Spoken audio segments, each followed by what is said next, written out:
እንኳን ደህና መጣችሁ። ዛሬ የምንመረምረው አም፣ አንድ በጣም ጥልቅና አእምሮን የሚፈታትን ስነ መለኮታዊ ጥያቄ ነው። አዎ የቀረቡልን ሰነዶች በአንድ መሰረታዊ ጥያቄ ላይ ሁለት ፍጹም የተለያዩ መንገዶችን ነው የሚያሳዩን። ጥያቄው ሲሰሙት ቀላል ይመስላል፣ ግን ውስጡ ብዙ ነገር አለ።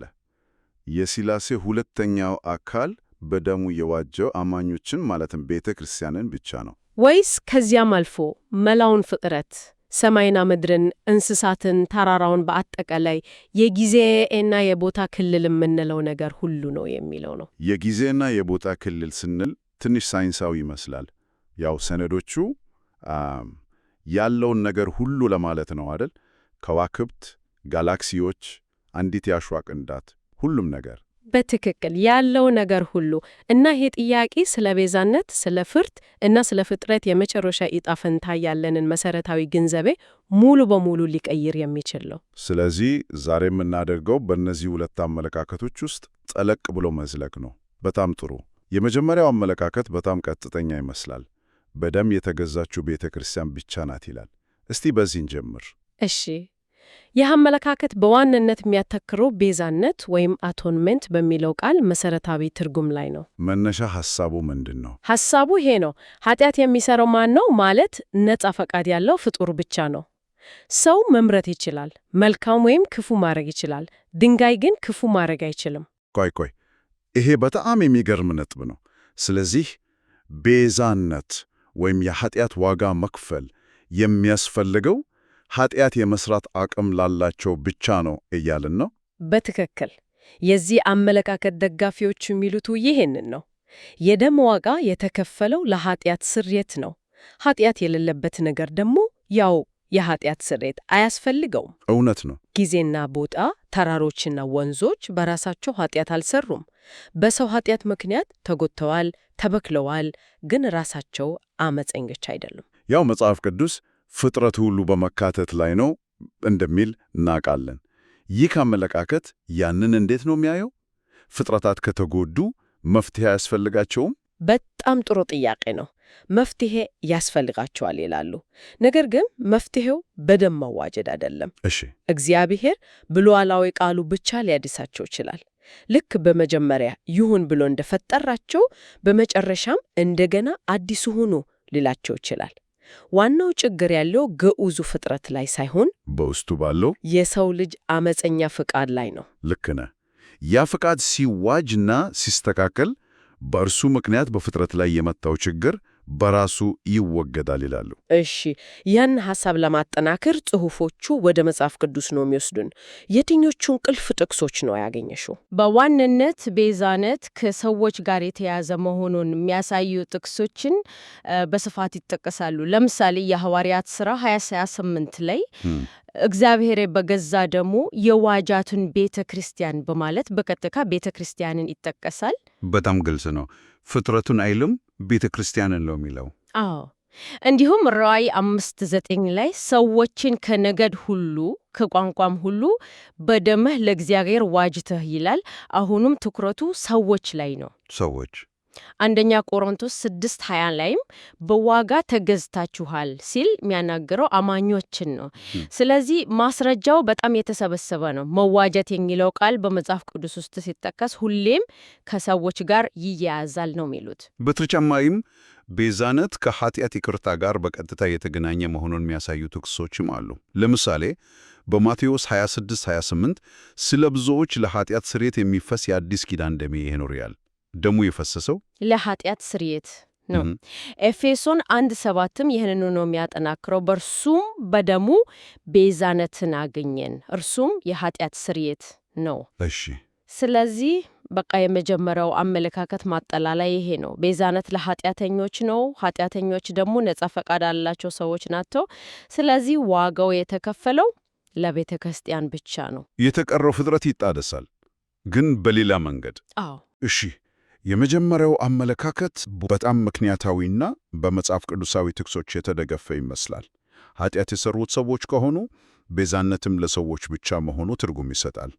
ግን ሁለተኛው አመለካከት ለዚህ መልስ ያለው ይመስለኛል። በትክክል ሁለተኛው አመለካከት የሚጀምረው ፍጹም ከተለየ ቦታ ነው። የሰው ኃጢአት ሰውን ብቻ ሳይሆን የቆመበትን መሬት፣ የሚተነፈሰውን አየር፣ የሚኖርበትን ዓለም በሙሉ አርክሷል ወይም አበላሽቷል ይላል። ኃጢአት እንደ ሬዲዮ አክቲቭ ጨረር ነው ማለት ነው? ጥሩ አገላለጽ ነው። ከምንጩ ይነሳና የሚነካውን ነገር ሁሉ ይበክላል። ስለዚህ ማንጻቱ ሁሉን አቀፍ መሆን አለበት ይላል። ይሄ ትልቅ ሐሳብ ነው። ኃጢአት ግዑዝ ነገርን ያረክሳል ማለት። ለምሳሌ አንድ ክፍል ውስጥ ወንጀል ቢሰራ ክፍሉ ራሱ ይጣመማል እንደማለት ነው። ለዚህ አይነት አስተሳሰብ በመጽሐፍ ቅዱስ ውስጥ ድጋፍ አለ? ዋነኛ ማስረጃቸው ከብሉይ ኪዳን በተለይ ከዘሌዋውያን መጽሐፍ ነው የሚመጣው። እስራኤላውያን የስርየት ቀን የሚባል ዓመታዊ በዓል ነበራቸው። ዴይ ኦፍ አቶንመንት። በዚያ ቀን ሊቀ ካህኑ የእንስሳትን ደም ይዞ ወደ ቅድስተ ቅዱሳን ይገባል። የሚገርመው ግን ደሙን የሚረጨው በሰዎች ላይ ብቻ አይደለም። እውነት ነው። በማደሪያው ድንኳን፣ በመሠዊያው፣ በታቦቱ ላይ ይረጨዋል። እነዚህ ሁሉ ግዑዝ ነገሮች ናቸው እኮ። ነጥቡ ይሄ ነው። በዘሌዋውያን 16 ላይ በግልጽ እንደሚናገረው የሰዎቹ ኃጢአት የሚኖሩበትንና የሚያመልኩበትን ቦታ አርክሶታል። ስለዚህ ቦታውን መንጻት ነበረበት። ዋው! ይህ አመለካከት ይህንን እንደ ትልቅ ምሳሌ ይወስዳል። የሰው ኃጢአት መላውን ፍጥረት ስላረከሰ መላው ፍጥረት በደም መንጻት አለበት። ስለዚህ በዚህ አመለካከት መዋጀት የሚለው ቃል ትርጉሙ ከኃጢአት ይቅርታ እጅግ የሰፋ ነው ማለት ነው። በጣም እዚህ ላይ ነው ቁልፍ ልዩነቱ የሚመጣው። መዋጀት ወይም መግዛት የሚለው ቃል የኃጢአት ይቅርታን ብቻ ሳይሆን የባለቤትነት መብትንም ያመለክታል ይላል። ባለቤትነት? አዎ፣ ኦውነርሺፕ። የሥላሴ ሁለተኛው አካል መላውን ፍጥረት በደሙ ሲገዛ ይህ ሁሉ የኔ ነው እያለ ነው። ቆይ፣ ይህ ማለት አንድ ሰው የራሱ ባልሆነ ቤት ላይ ይፍረስ ወይም ይታደስ የማለት ስልጣን እንደሌለው አይነት ነገር ነው። መጀመሪያ የራሱ ማድረግ አለበት። በትክክል። በጣም ጥሩ ምሳሌ ነው።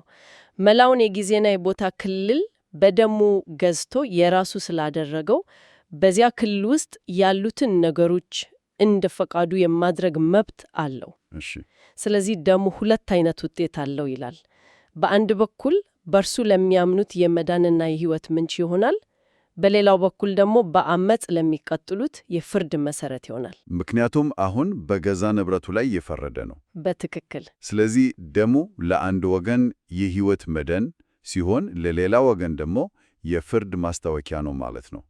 ልክ እንደ ፀሐይ ብርሃን ሸክላን ሲያደኝ ያጠነክረዋል፣ ሰምን ሲያገኝ ግን ያቀልጠዋል።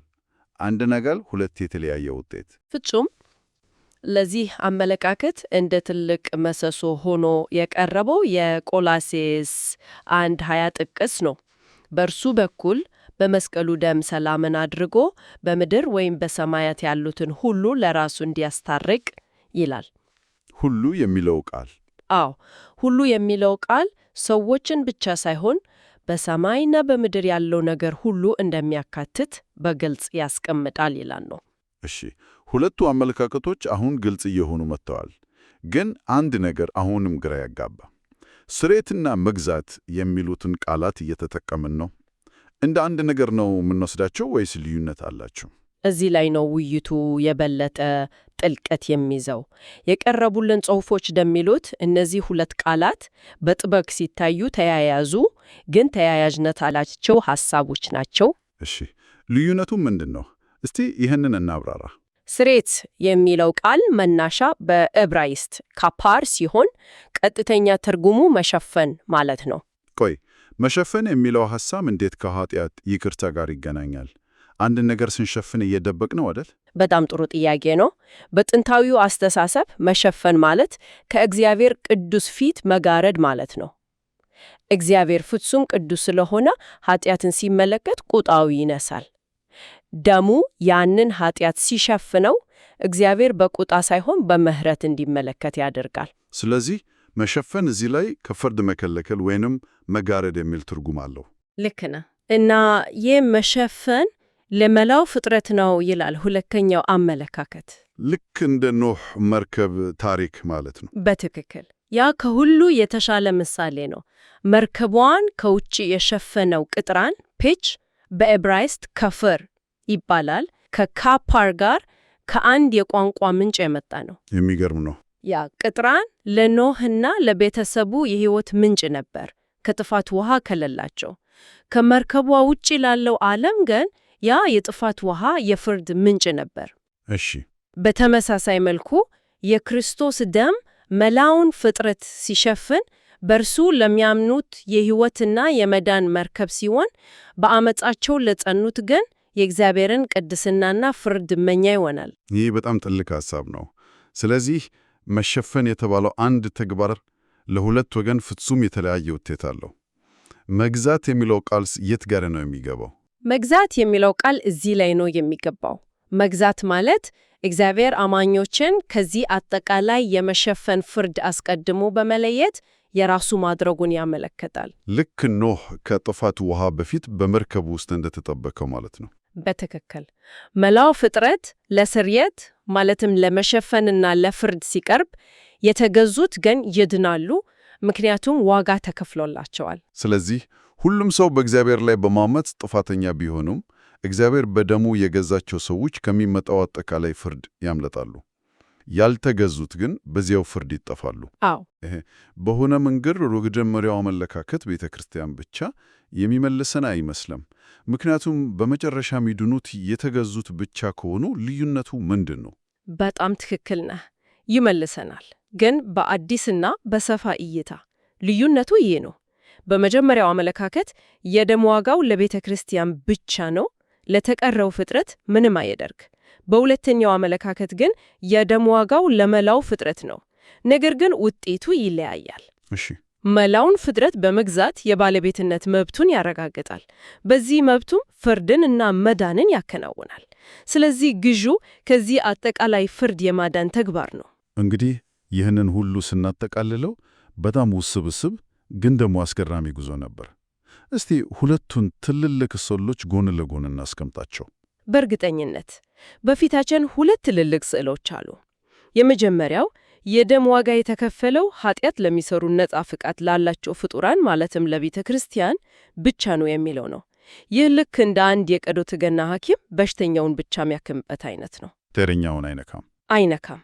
የተቀረው ገውስ ፍጥረት በኃጢአት ቢጎዳም መታደሱም የሆነው ያለ ደም በፈጣሪ ሉዓላዊ ኃይል ነው ይላል። ሁለተኛው ስዕል ደግሞ ፍጹም የተለየ ነው። ኃጢአት መላውን የጊዜና የቦታ ክልል ስላበላሸው የደም ዋጋው ለመላው ፍጥረት የተከፈለ የባለቤትነት ማረጋገጫ ነው ይላል።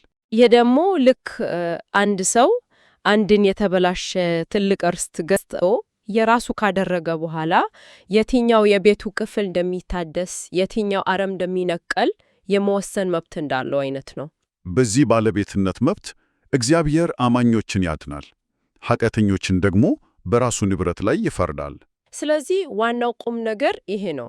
ቤዛነት የሚለውን ቃል ስንሰማ ሁሌም ስለ ኃጢአት ይቅርታ ብቻ እናስባለን። ነገር ግን እነዚህ ጽሑፎች የሚያሳዩን ነገር ቢኖር ቃሉ ከይቅርታ አልፎ የባለቤትነት ማረጋገጫ እና የፍርድ ስልጣን ጭምር ሊሆን እንደሚችል ነው። በእርግጠኝነት ሙሉ በሙሉ አዲስ የአስተሳሰብ መስኮት ይከፍታል። ከቀላል ጥያቄ ተነስተን ስለ ኃጢአት ተጽዕኖ፣ ስለ ፍርድ ምንነት እና ስለ እግዚአብሔር ባለቤትነት ያለንን ግንዛቤ አስፍተናል። አዎ፣ ለአድማጭ የምንተወው አንድ የመጨረሻ ሐሳብ አለ። የፍጥረት ሁሉ ባለቤትነት በደም ዋጋ የተረጋገጠ ከሆነ ሁለተኛውን አመለካከት እውነት ነው ብለን ብንወስድ፣ ይህ በጊዜና በቦታ ውስጥ ላሉ ነገር ግን ነጻ ፈቃድ ለሌላቸው ነገሮች እንደ እንስሳት፣ ተክሎች፣ ወይም በአጠቃላይ ተፈጥሮ ምን ትርጉም ሊኖረው ይችላል?